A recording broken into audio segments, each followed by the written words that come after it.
Assalamualaikum warahmatullahi wabarakatuh. Selamat pagi Ananda semua.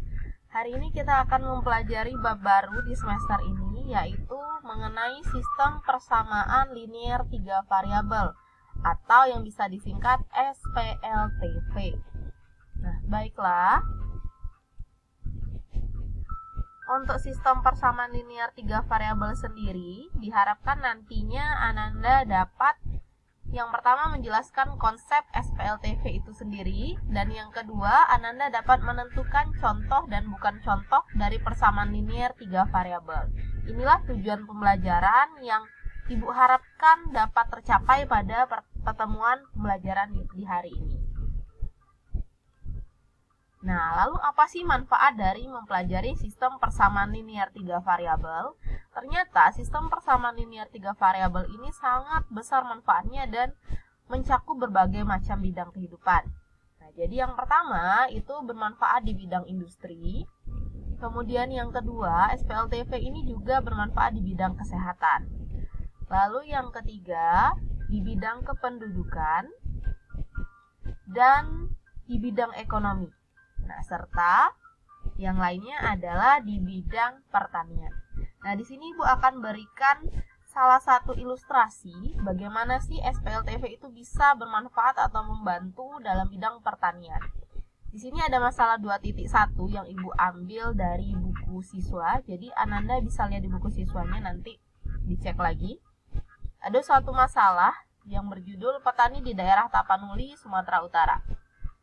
Mata pencarian rakyat di daerah Tapanuli pada umumnya bekerja sebagai petani padi dan palawija, karyawan perkebunan sawit, karet, dan coklat. Walaupun ada juga yang bekerja sebagai pedagang, khususnya yang tinggal di daerah wisata Danau Toba. Namun, sekarang ada permasalahan yang dihadapi para petani padi di Kecamatan Porsea, Kabupaten Toba Samosir. Hal ini terkait pemakaian pupuk yang harganya cukup mahal. Contoh permasalahannya adalah sebagai berikut. Pak Panjaitan memiliki 2 hektar sawah yang ditanami padi dan sudah saatnya diberi pupuk. Ada 3 jenis pupuk yang harus disediakan, yaitu pupuk urea, pupuk SS, dan pupuk TSP. Ketiga jenis pupuk inilah yang harus digunakan para petani agar hasil panen padi menjadi maksimal. Harga tiap-tiap karung pupuk berturut-turut adalah Rp75.000, Rp120.000, dan Rp150.000. Pak Panjaitan membutuhkan sebanyak 40 karung untuk sawah yang ditanami padi. Pemakaian pupuk urea ternyata 2 kali banyaknya dari pemakaian pupuk SS.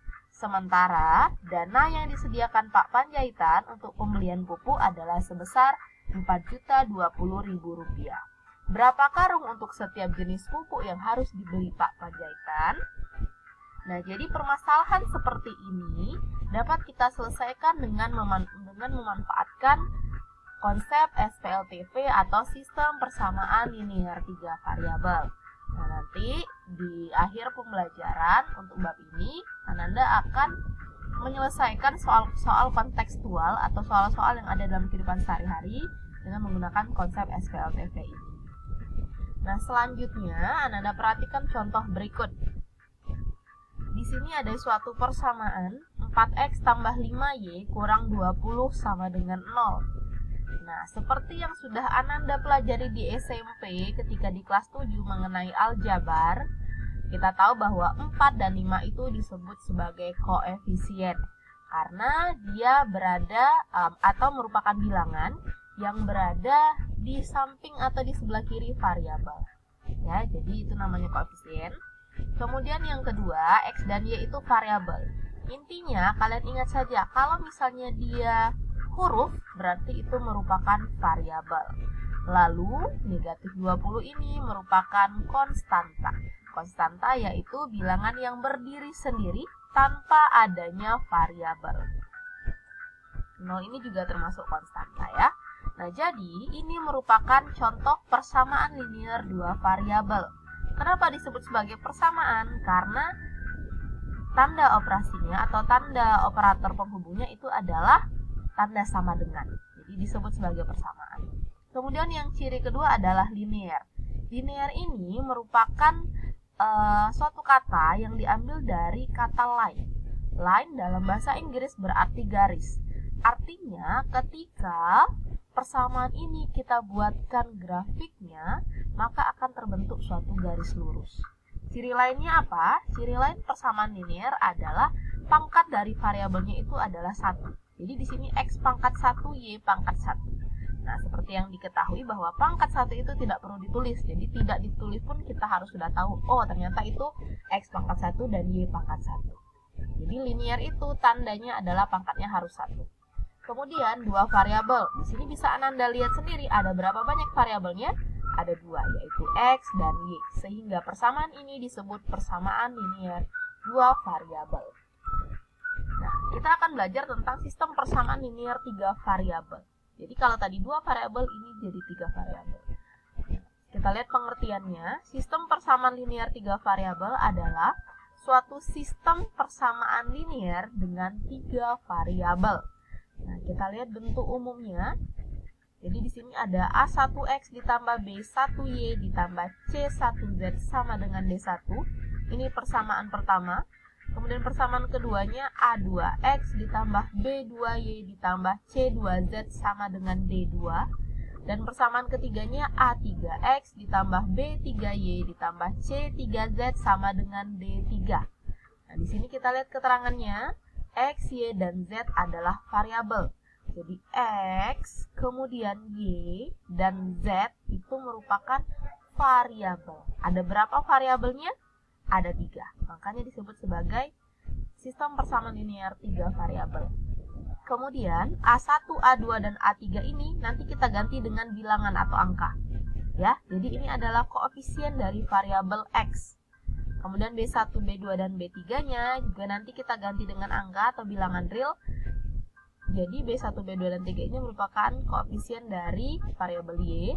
Begitu juga untuk C1, C2, dan C3 merupakan koefisien dari variabel Z. D1 dan D2 serta D3 nanti juga kita ganti dengan suatu angka atau bilangan real. Karena dia berdiri sendiri, tidak ditemani atau didampingi oleh variabel, maka ia disebut sebagai konstanta. Ya. Nah, dari sini dapat kita lihat bahwa ada 3 persamaan. Nah, jadi kalau mau menentukan penyelesaian dari SPLTV itu kita harus punya 3 persamaan. Jadi kalau 3 variabel harus punya 3 persamaan. Nah, sistem di sini berarti Ananda ingat saja namanya sistem, misalnya sistem organisasi. Dia tidak mungkin berdiri sendiri, hanya pemimpinnya saja, pasti ada, atau ketua, pasti ada wakilnya, sekretaris, dan lain sebagainya. Begitu juga untuk persamaan linear 3 variabel ini. Kalau namanya sistem berarti dia terdiri dari lebih dari 1 persamaan. Makanya di sini terdiri dari 3 persamaan. Kemudian linear, Ananda lihat ya. Jadi di sini Ibu sedang membahas konsepnya ya. Konsep SPLTV itu sendiri supaya Ananda bisa membedakan mana yang contoh SPLTV, mana yang bukan. Jadi yang pertama, kalau sistem, kalau yang diminta sistem, berarti dia lebih dari 1 persamaan. Tapi kalau yang ditanya hanya persamaannya saja, berarti yang pertama Ananda harus lihat apakah tanda pemisahnya atau tanda operatornya itu adalah tanda sama dengan. Kemudian linear, berarti pangkat dari variabelnya harus pangkat 1. Variabelnya kan tadi X, Y, dan Z. Kita cek apakah pangkat dari setiap variabel ini pangkatnya 1.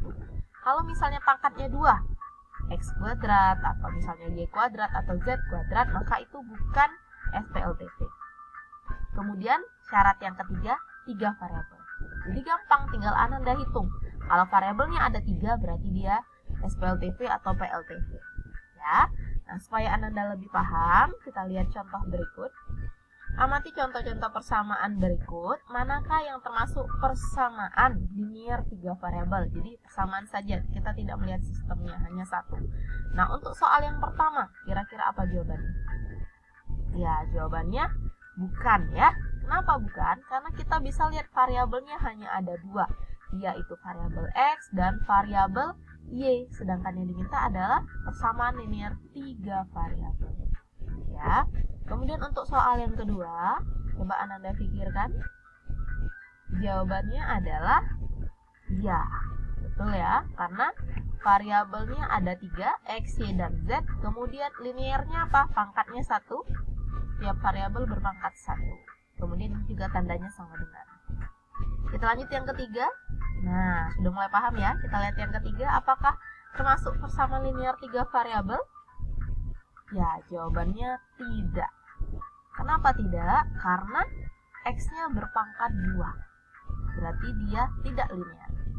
Selanjutnya untuk yang contoh keempat, apa jawabannya? Oke, jawabannya adalah tidak atau salah. Nah, soal nomor 4 ini Ibu jadikan sebagai tugas Ananda. Jadi Ananda harus menuliskan alasan kenapa nomor 4 ini bukan merupakan persamaan linear 3 variabel. Ya, jadi ini termasuk soal hot lah ya, high order thinking skill, berpikir tingkat tinggi untuk soal yang ini. Jadi siapa yang bisa nanti memberitahukan Ibu alasan kenapa persamaan ini bukan termasuk persamaan linear 3 variabel secara benar, maka nilai UH-nya akan Ibu tambah 10. Ya, jadi kalau mau cari nilai dengan Ibu itu gampang. Oke, kemudian yang nomor 5. Nah, nomor 5 ini jawabannya ya, karena punya 3 variabel, setiap variabel pangkatnya 1, kemudian dipisahkan oleh tanda sama dengan. Bisa dipahami ya? Oke, jangan lupa tugasnya tadi, satu soal yang nomor 4. Kalian jawab saja langsung di kolom komentar. Nanti yang benar ataupun salah nanti akan Ibu konfirmasi jawabannya. Ya, semoga Ananda bisa paham dengan materi pembelajaran kita hari ini. Jika masih ada yang diragukan, silakan bertanya di kolom komentar. Ibu akhiri. Assalamualaikum warahmatullahi wabarakatuh.